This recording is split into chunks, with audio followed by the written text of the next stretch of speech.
Bon, vous avez vu cette vidéo de présentation? Ça donne envie.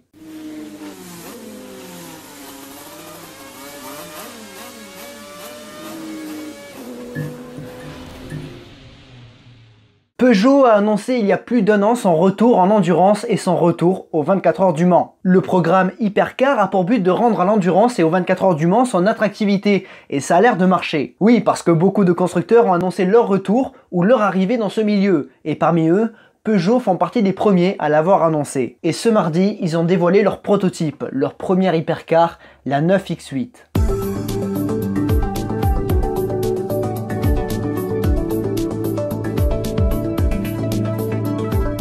Évidemment, si vous n'êtes pas familiarisé avec le monde de l'endurance, je vous invite à aller voir la vidéo sur le retour de Peugeot aux 24 heures du Mans, ainsi que la vidéo de présentation de la catégorie Hypercar. Peugeot est un nom qui résonne dans le sport automobile. Ils ont gagné en rallye, ils ont gagné en endurance et ils ont essayé de gagner en Formule 1 sans y parvenir. Bref, c'est un constructeur qui connaît le milieu et qui est connu du milieu. Donc d'entrée de jeu, entendre que Peugeot revient, c'est cool. Puis au moins, ça nous fera un vrai constructeur français en endurance et aux 24 heures du Mans. Dans la fameuse vidéo d'introduction, on y voit plusieurs modèles mythiques de Peugeot comme la 205 T16 ou la 908 HDI.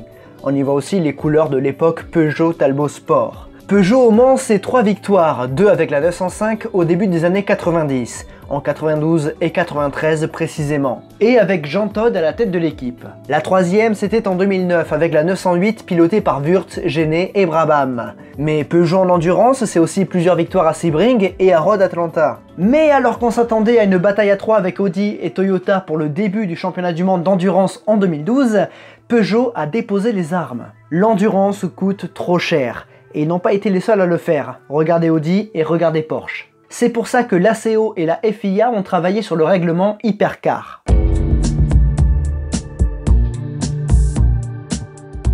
Le règlement Hypercar propose aux constructeurs deux solutions, le LMH et le LMDH, le libéral et le semi-client. Les deux catégories sont censées se battre de manière équitable pour la victoire, mais ça, seul l'avenir nous le dira. Et Peugeot a choisi le LMH, la catégorie où il y a actuellement Toyota, Glickenhaus et Alpine. Même si Alpine, c'est un petit peu particulier vu que c'est une LMP1 rebadgée Alpine et intégrée à la catégorie LMH.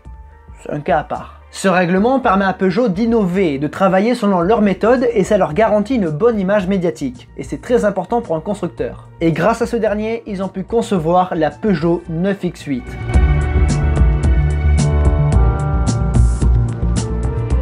Quand on regarde la vidéo de présentation, on en prend plein la vue. Leur nouveau bijou est bien mis en avant et il y a de quoi. C'est très futuriste, très avant-gardiste. Du jamais vu en endurance.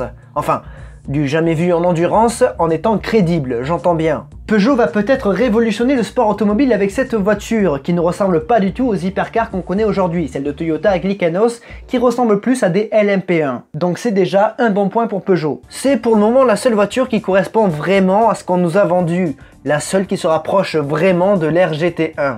Ça, c'était pour l'esthétique. Maintenant, regardons un petit peu plus la technique. Un des trucs qui choque le plus, c'est évidemment l'absence d'aileron arrière, chose bien explicitée dans la vidéo de présentation. Une voiture des 24 heures du Mans sans aileron arrière, c'est pas courant du tout. Si tout le monde s'en sert, c'est qu'il y a une raison. Et on peut même raisonner encore plus loin. Si les hypercars actuels ressemblent au LMP1, ce n'est pas pour rien. La performance. D'un point de vue aérodynamique, l'aileron arrière n'est pas l'élément qui fournit le plus d'appui à la voiture. Non, le plus important c'est le fond plat, le travail qui est fait à l'avant de la voiture ainsi que le diffuseur. Au Mans, les voitures roulent avec peu d'appui aérodynamique car le circuit demande d'avoir une vitesse de pointe très élevée. Cependant, sans aileron arrière sur les voitures actuelles, il y a de fortes chances que vous ne voyez jamais la fin des S-Porsche. Bref, je suis vraiment curieux de voir comment cette voiture va se comporter et voir comment elle se pilotera. Oui, de toute façon, ils se sont pas juste dit « venez, on dégage l'aileron arrière ». Non, il y a tout un concept, une philosophie de travail et de développement qui est différent. Puis de toute manière, les technologies actuelles sont tellement poussées qu'on peut se permettre de dégager l'aileron arrière, si tout le reste est construit en fonction. Comme par exemple l'effet de sol. À voir. Passons à autre chose. Le règlement Hypercar laisse au constructeur la liberté de choix en ce qui concerne la motorisation. Dans le cas de Peugeot, c'est comme Toyota, ce sera un moteur hybride. Moteur thermique V6 2,6 litres biturbo ouvert à 90 degrés, développant une puissance de 680 chevaux, transmission 7 rapports plus marche arrière. Cette partie-là est déployée sur le train arrière. La partie électrique se fera sur le train avant avec un générateur électrique de 200 kW.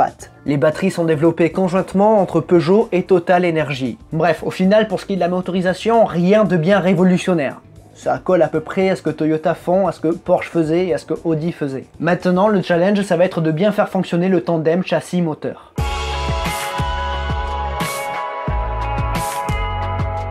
Actuellement, le leader de PSA, c'est Carlos Tavares. C'est une personne qui connaît bien le milieu du sport automobile et qui a l'esprit de compétition. Donc, s'il réengage sa marque aux 24 heures du Mans, c'est pour gagner. De plus, l'image de Peugeot est en train de changer. Le constructeur français se tourne clairement vers les nouvelles technologies.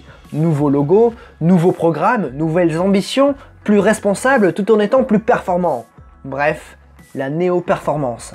Nouvelle performance. Bon, au final, c'est un petit peu comme tous les constructeurs qui souhaitent être performants sur le marché. Beaucoup de communication, des méthodes de travail qui évoluent un petit peu en étant plus responsables de l'environnement, du moins en apparence. Et dans le cas de Peugeot, le programme d'endurance de la 9X8 matérialise tout ça. Ils en mettent plein la vue et franchement, j'aime bien. Puis, je n'ai pas encore parlé des pilotes.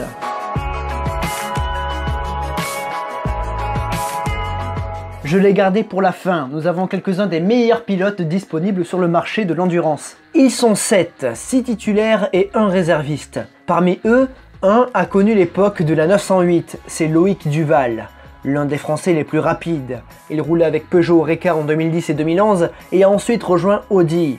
Loïc a remporté les 24 heures du Mans 2013 avec un certain Tom Christensen et un certain Alad McNish. Il a fait ses preuves et il est respecté de tout le paddock. En ce moment, il roule en LMP2 et il sera un élément crucial de la réussite du programme Peugeot. Il sera un petit peu le leader du groupe à première vue, rapide, expérimenté et respecté. Jean-Éric Vergne est le deuxième français et sa place dans l'équipe tombe sous le sens.